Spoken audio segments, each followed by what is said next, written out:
Emily Reynolds had always believed that love would be enough. She had met Daniel while volunteering at a community food drive 4 years ago. He was kind, attentive, and always had that soft-spoken patience that made her feel safe. His smile was a refuge during the chaos of life, and she knew from their second date that he was the person she wanted to build a family with. They got married after a whirlwind year of dating, and the first couple of years felt like a dream. They renovated a modest two-bedroom house in the suburbs, spent lazy Sundays in pajamas reading, and took spontaneous weekend trips. Emily, who worked as a graphic designer from home, and Daniel, a financial analyst, found balance in each other's lives. The only thing missing was child, and that, it turned out, wouldn't come so easily. At first, they thought it was just stress or bad timing. But after more than a year of trying and a few teary nights spent staring at negative pregnancy tests, they decided it was time to seek professional help. The fertility specialist, Dikta Patel, was thorough and kind. After a full round of tests, she concluded that Emily's hormone levels weren't ideal for consistent ovulation. Nothing alarming, but enough to warrant treatment. Dikta Patel prescribed a course of fertility medications, clomiphene citrate and supplemental progesterone, to help stimulate ovulation and support early pregnancy. Emily was nervous but hopeful. Daniel was supportive, attending every appointment with her and holding her hand through the explanations and charts. She kept her medication organized in a weekly pill container, placed neatly in a small drawer in their kitchen. She followed the instructions to the letter, never missing a dose. But someone else had plans of their own.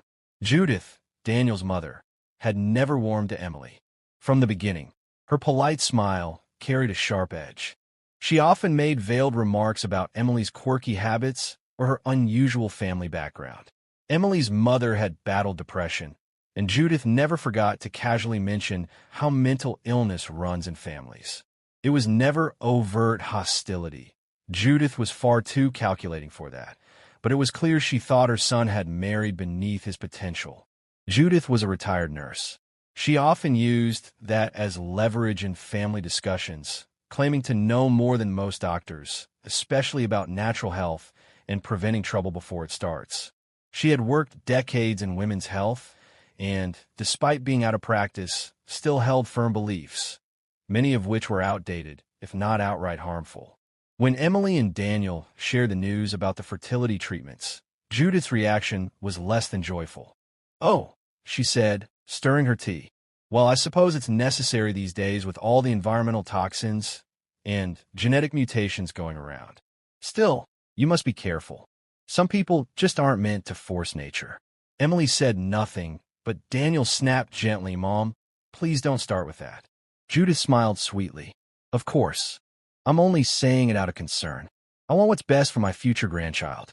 And for you both." Emily tried to brush it off. After all, Judith lived 40 minutes away and only visited occasionally. But over the next few weeks, she began showing up more frequently, under the guise of helping out. She'd bring containers of soup, offer to do the dishes, and tidy up just a little. At first, Emily appreciated the help, though she still felt uneasy about Judith's presence in their home. Then one afternoon, Emily came home from a quick grocery run and found Judith in the kitchen, her back to her, rummaging through the drawer that held her fertility medication. "Oh," Judith exclaimed, startled, closing the drawer a second too late. "I was just looking for a spoon." Emily nodded, forcing a smile. "You could have asked. That drawer's not for utensils." Judith's eyes darted to the counter. "I thought it was the one with the tea. My mistake." That night, Emily told Daniel about it. He sighed, rubbed the back of his neck, and said, "I'll talk to her. She probably just got confused." Emily didn't push. She didn't want to cause tension between Daniel and his mother, not when they were already going through so much. But the weeks that followed were puzzling. Emily began experiencing intense fatigue, nausea, and even headaches, not the kind associated with pregnancy, but the kind that left her dizzy and confused. She wasn't ovulating, according to her ovulation test strips, and the blood work from her checkups showed erratic hormone levels that didn't align with her treatment plan. Dikta Patel was perplexed. "You're taking your medications exactly as prescribed?" she asked. "Every day, without fail, Emily replied, brows furrowed. The doctor adjusted the dosage slightly and scheduled another round of blood work. Still, nothing improved. Each test showed inconsistent results, and each month brought disappointment. By now, Emily had a sinking feeling in her gut. She wasn't sure if it was the medication, the stress, or something more subtle. She remembered the drawer, the way Judith had been so quick to close it, the odd increase in visits, the time Judith offered to organize things in the kitchen. She didn't want to believe it. It sounded paranoid, but her instincts told her otherwise. So she did something she never thought she'd do. She bought a small hidden camera disguised as a smoke detector and installed it above the kitchen entrance. She didn't tell Daniel. She couldn't, not until she was sure. A week later, on a cloudy Thursday afternoon, she reviewed the footage from earlier that day. Her heart pounded as she watched Judith, alone in the kitchen, opening the drawer where the pill organizer sat. Calmly and with practiced fingers, she removed the container, opened each slot, and replaced the pills with identical-looking ones from a small white bottle in her purse. Emily felt her blood run cold. She replayed the clip again, slower. It wasn't an accident. It wasn't confusion. It was deliberate. She waited until Daniel came home. She didn't say a word until after dinner, when they sat down on the couch and she asked him to watch something with her. He raised an eyebrow, but obliged.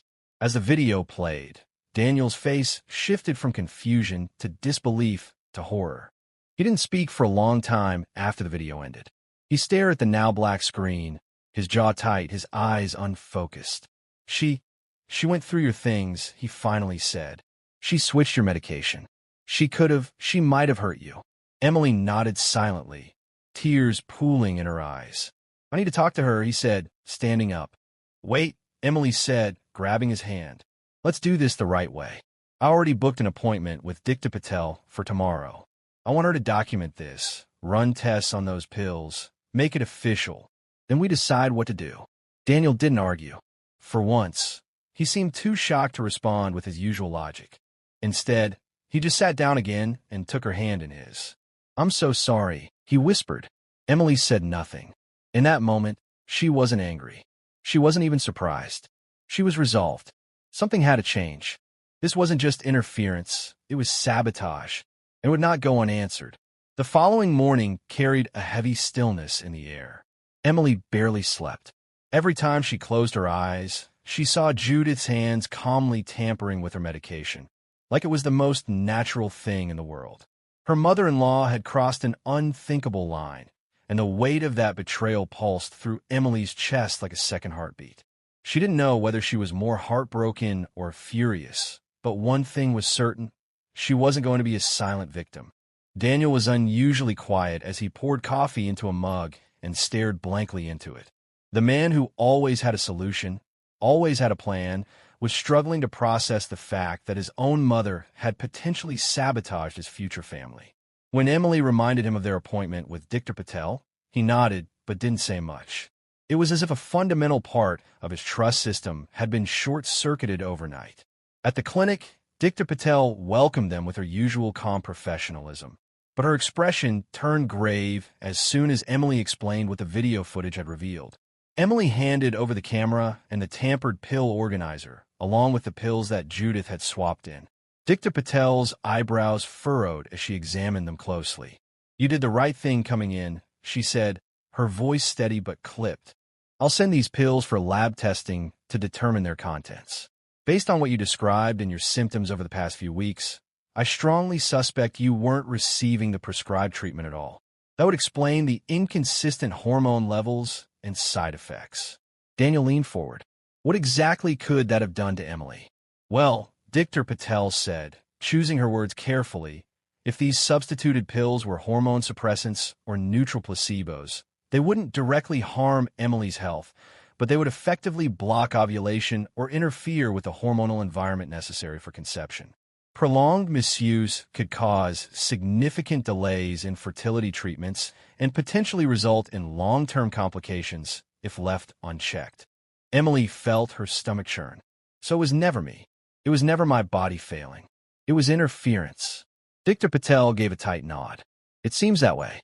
I'll document everything. This could qualify as medical tampering. I'm not a lawyer, but depending on the results of the tests, you may want to speak to someone with legal expertise. Daniel rubbed his temples. What kind of person does this to their own family? Silence fell over the room. Later that afternoon, they sat in their living room, the air between them filled with unspoken tension. Emily had taken the rest of the day off. Daniel had postponed his client meetings. There was too much at stake now for either of them to pretend life could continue as usual. I need to talk to her, Daniel said finally, breaking the silence. Face to face. I agree, Emily said, but not in our house. He nodded. I'll ask her to meet me somewhere neutral. A public place. She's less likely to get defensive or manipulative if we're in a cafe or something. They chose a small bistro halfway between their homes. Emily didn't want to be there for the conversation itself. She didn't trust herself to stay calm, but she asked Daniel to record the conversation for documentation purposes. Daniel was reluctant at first, but after everything that had happened, he agreed. There needed to be a record. When Judith arrived, she was dressed impeccably, as always. Her beige wool coat, pearl earrings, and perfectly styled gray bob gave her the air of an elegant matriarch, someone who would never be suspected of anything so crude or vicious.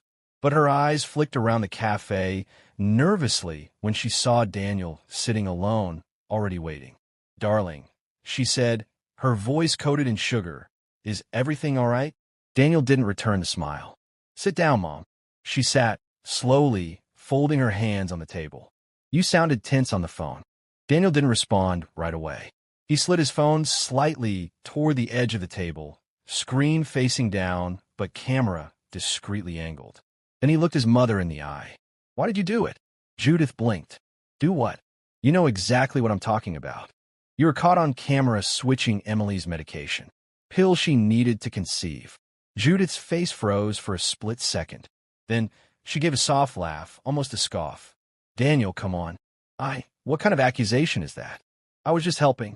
She has so many bottles, it looked disorganized. I might have moved something. You didn't move anything, Daniel said, his tone sharper than he intended. You replaced her medication. With what? Hormone blockers? Placebos? What were you thinking? Judith's face hardened. I was thinking about your future, about your bloodline. You don't understand how genetics work, Daniel. Her family has a history of mental illness, autoimmune diseases. These things don't just disappear. I was protecting you, protecting my future grandchild from being born into hardship. Daniel felt the muscles in his jaw tighten. You went into our home, our private space, and you did this behind our backs. That's not protection. That's sabotage. Medical interference. Judith's voice lowered, her eyes sharp now. Don't overreact. It's not like I gave her poison. I substituted the pills with a safer version. Natural compounds. No side effects. Daniel leaned forward. You're not a practicing nurse anymore. You don't get to decide what's best for us. This wasn't your choice to make.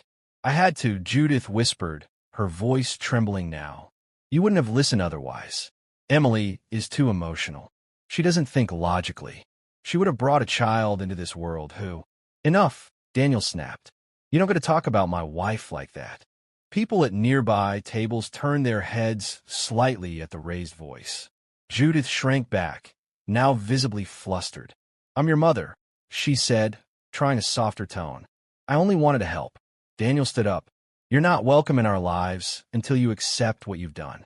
You've hurt us. You've damaged trust that may never be rebuilt. I'm filing for no contact order, and the doctor is documenting everything. Judith's eyes widened in disbelief. You're overreacting. No, he said. I'm protecting my family.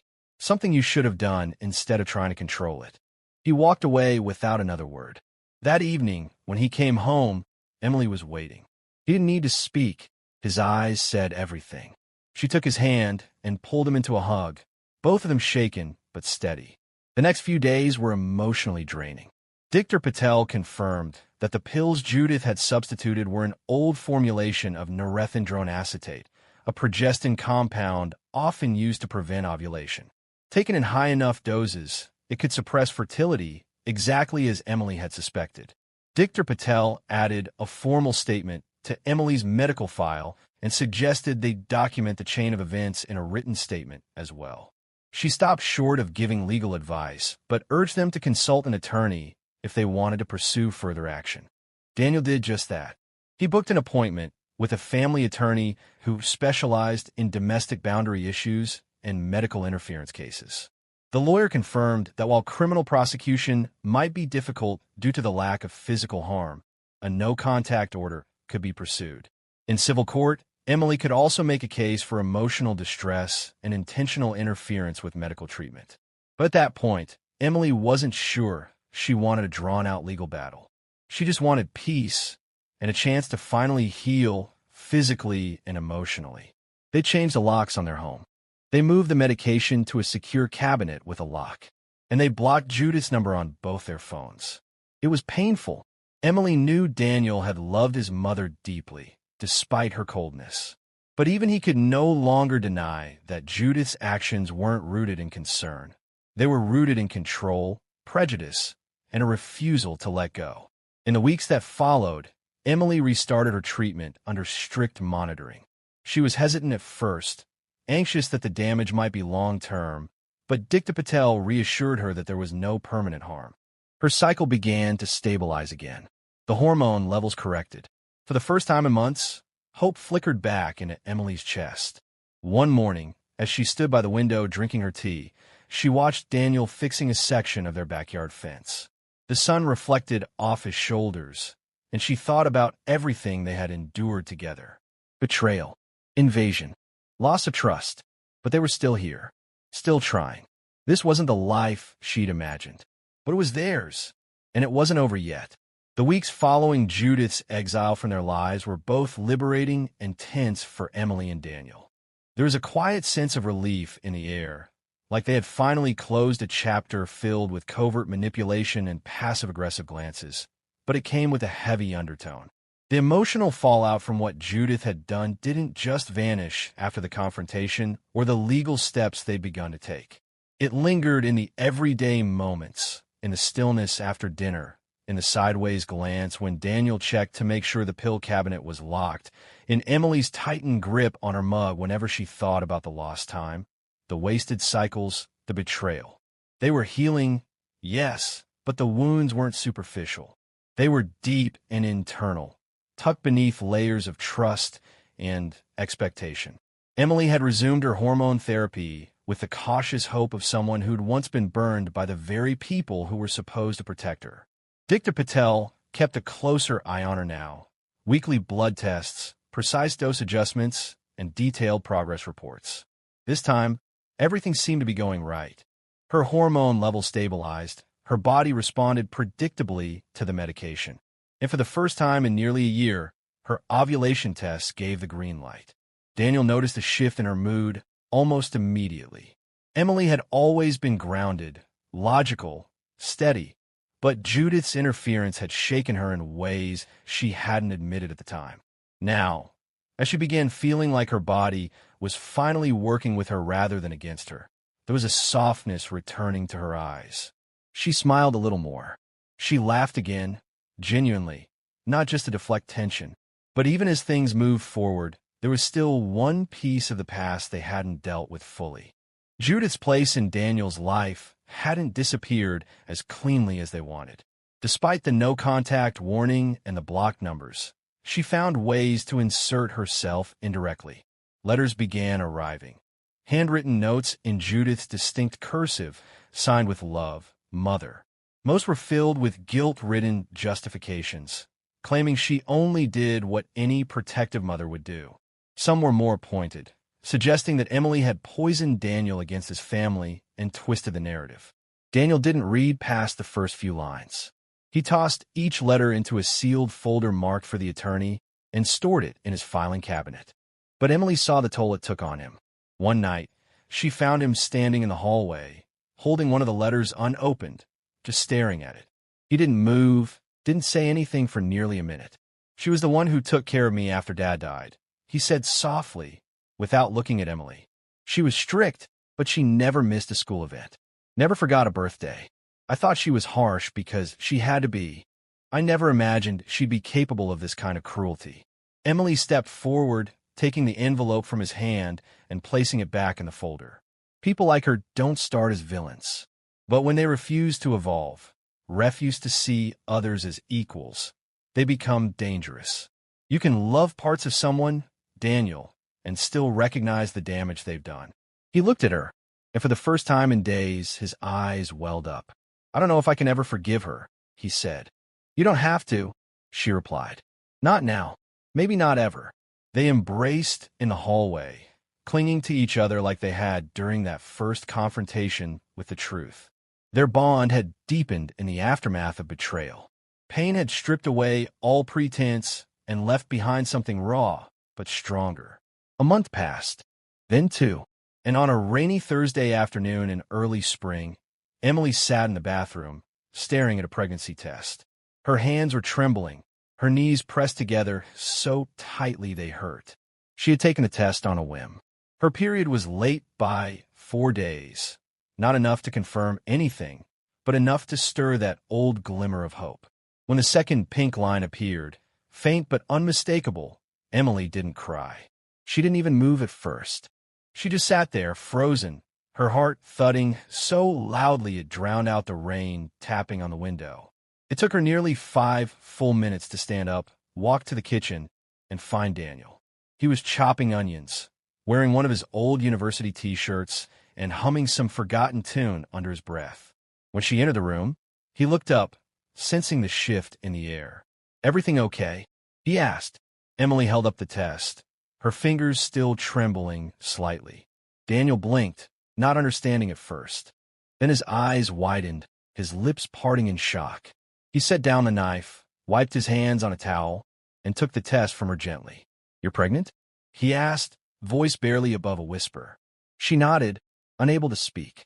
He pulled her into his arms, lifting her off the ground in a tight embrace. "Oh my God," he murmured into her hair. "We did it. You did it." Emily smiled against his shoulder. For the first time in over a year, the word "we" felt whole. It hadn't been an easy journey, but they had made it through. Their joy was cautious at first. Dr. Patel confirmed the pregnancy with a blood test the next day and scheduled a series of follow-ups. Emily took every precaution, prenatal vitamins, a healthy diet, even cutting back on caffeine, despite how much she missed her morning coffee ritual. As the weeks progressed and the baby grew stronger, the shadows of Judith's betrayal began to recede. They still lingered on the edges, whispers from the past, scars that would never fully disappear, but they no longer defined the narrative. Then came the moment that none of them had expected. Judith showed up at Daniel's workplace. She waited by the building's glass doors, her coat buttoned tightly, a box of pastries in one hand and a folded envelope in the other.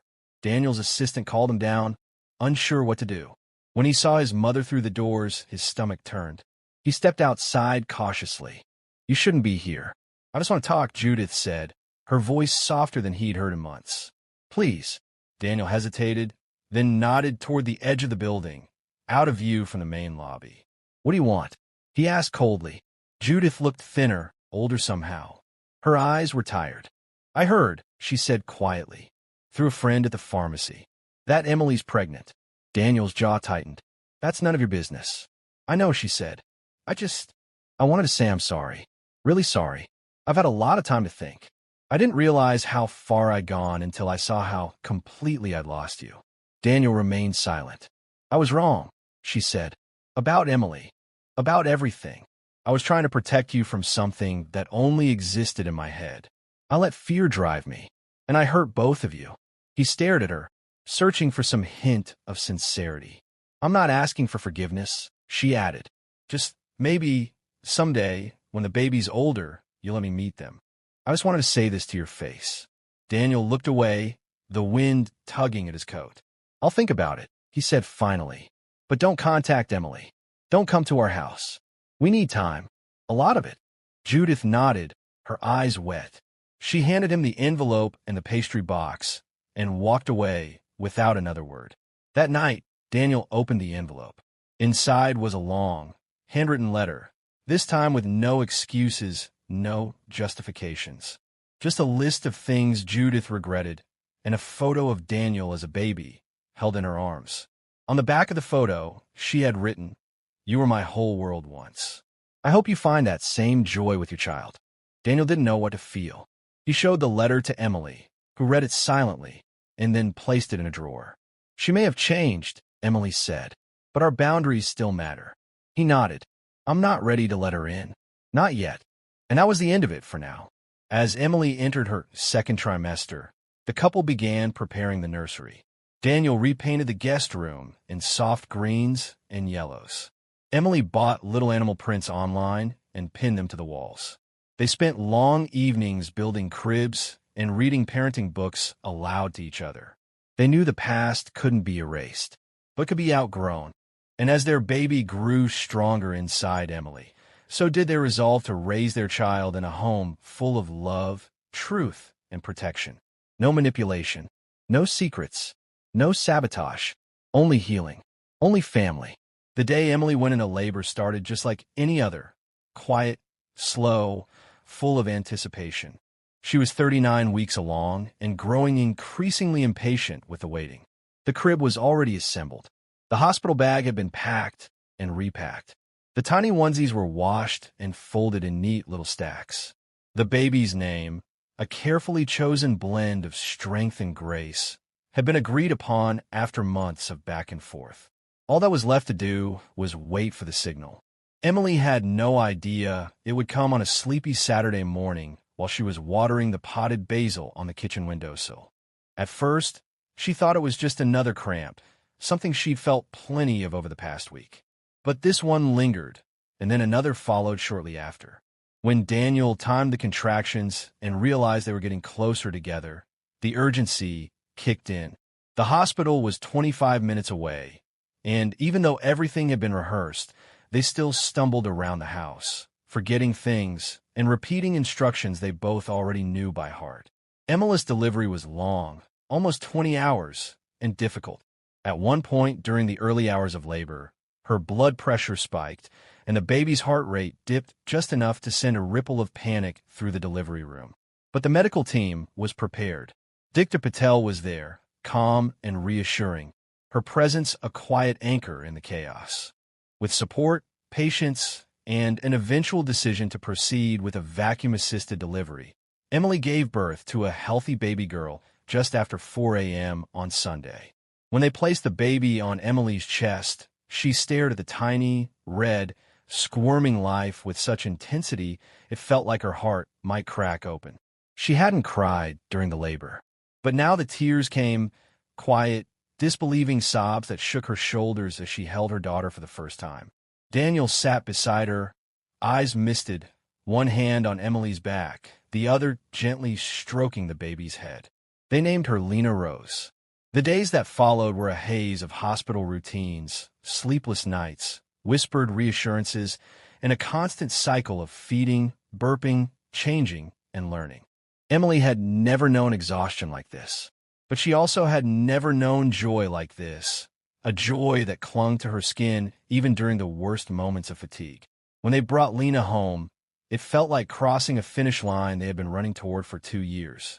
Emily stood in the nursery doorway for several minutes, just watching Daniel lay their daughter in the crib. The sunlight filtered through the curtains and painted golden streaks across the room, catching the edge of the mobile above the crib, soft clouds, and little hand-stitched stars. "She's really here," Emily whispered. Daniel turned and smiled, the weariness in his eyes offset by the deep sense of peace etched across his face. "She's ours." The next few weeks were an adjustment, filled with new rhythms and unpredictable turns. Lena developed colic, crying most evenings until her voice grew hoarse. There were moments when Emily sat on the nursery floor, rocking herself while holding Lena against her chest, whispering prayers into the dark. But even in those quiet battles, there was something sacred, something undeniable about the bond forming between them. It wasn't until Lena was nearly a month old that Judith reappeared in their lives, not in person, but through the family attorney. A letter had been submitted requesting visitation rights under what Judith claimed was a grandparent's legal interest in maintaining familial ties. It came as a shock. Though Daniel had kept the door cracked, emotionally, at least, Judith had made no direct contact since her apology outside his office months before. Emily was livid. The idea that someone who had undermined her medical treatment could now petition to see her daughter felt like a betrayal of everything they had fought to protect. Daniel was calmer, but resolute.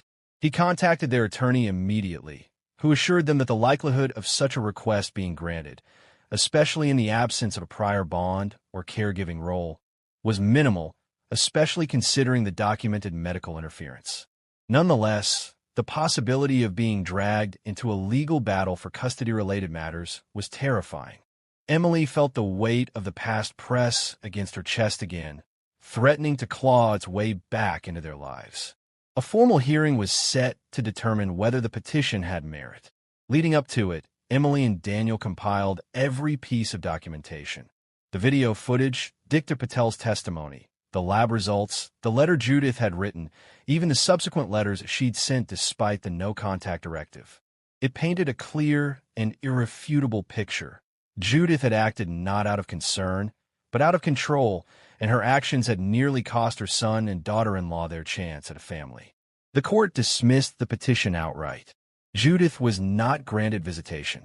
The judge even issued a formal warning that any further attempts at interference would be considered harassment and grounds for a restraining order. When Daniel called to tell her, she didn't argue. She just sighed and said, "I suppose I had to try." That was the last time they spoke. The finality of it brought no celebration, only a quiet sense of closure. Judith had made her choice, and now so had they. Family isn't defined by blood alone. It's defined by trust, respect, and the willingness to love without control. Time passed. Lena began to grow, smiling, giggling, lifting her head. She had Emily's deep brown eyes and Daniel's nose. Her presence changed the energy of the house. The room that had once been quiet and sterile with grief and uncertainty now hummed with life. There were toys in every corner, burp cloths draped over the backs of chairs, and little socks always somehow missing one a pair. One night, while Daniel was feeding Lena in the dim light of the living room, Emily sat beside him and watched them in silence. Lena's fingers curled around Daniel's index finger as she drank from her bottle, her small face scrunched with sleepy determination. "Do you ever think about what she tried to take from us?" Emily asked softly. Daniel looked at her, then back at their daughter. "I used to," he admitted, "but now I just think about how close we came to losing this, and how lucky we are that we didn't." Emily nodded. "I'm still angry sometimes." "You're allowed to be," he said, "but you didn't let it make you bitter. You protected your child. That's what matters now." She rested her head on his shoulder, and together they listened to the soft hum of the bottle and the tiny breaths of their baby girl. Outside, the wind moved through the trees, whispering its way through the branches. The pain of the past hadn't vanished, but it had become part of the foundation they built upon, proof of endurance, of boundaries held, of love fought for. Lena would never know the full weight of what they had gone through to bring her into the world. But maybe one day, when she was old enough to understand, Emily would tell her, not to burden her, but to teach her that family isn't about control or perfection. That love without respect is a dangerous illusion. That sometimes the people closest to us are the ones we must protect ourselves from. And that true strength lies in standing your ground, even when it breaks your heart. In the quiet light of their home, Emily kissed the top of Lena's head and whispered, "You were worth every step." And she meant it.